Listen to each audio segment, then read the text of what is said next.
A very good evening, ladies and gentlemen. I welcome back you again to my YouTube video, and here I will be sharing about India's unemployed story. Recently in the Rajasthan SI police examination, a member of the state commission was caught while providing leaked papers to his son and daughter. If we talk about the leaked exam in India, the data which was published by Indian Express in February this year, and which says that over the last 5 years, 15 states has affected with leaked exam, and which has affected the life of 1.4 crore job seekers. This is just for only 15 states. Forget about the whole country.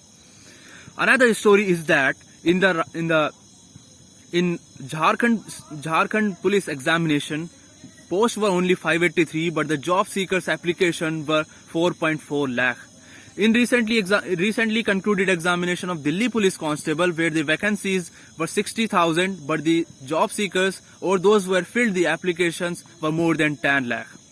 This UP Police examination has also a case of exam leak which was conducted in March this year.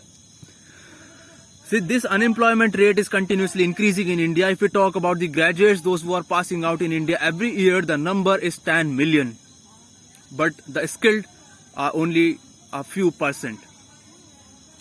Among these 10 million graduates, those who are passing out every year, 1.5 million are engineers and 8.5 million are normal graduates like BSc, BCA, BBA, etc.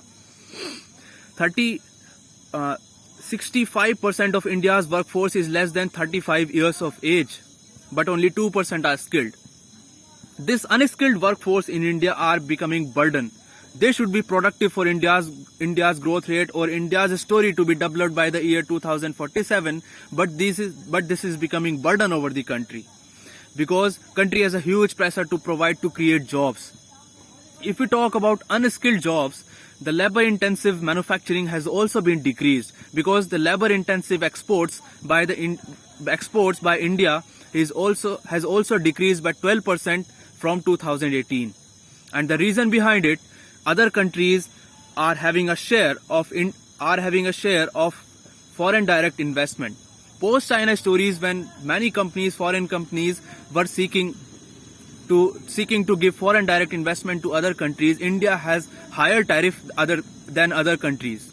The example are Bangladesh and Vietnam. So such dip in low-skilled workforce, the low-skilled manufacturing includes leather, jewelry and gems. So we need to think about it, government need to think about it, because this is a big burden over our country. If we talk about the female labor workforce, as per the female labor workforce data, the female participation is only 37%, very less than international average, which is 47%. For India to become 30 trillion economy by 2047, we need to double up India's female labor workforce participation.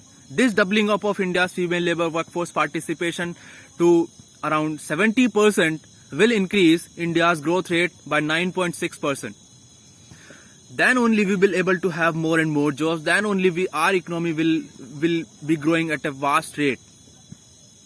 But job crisis is creating a stampede-like situation in India. Thank you.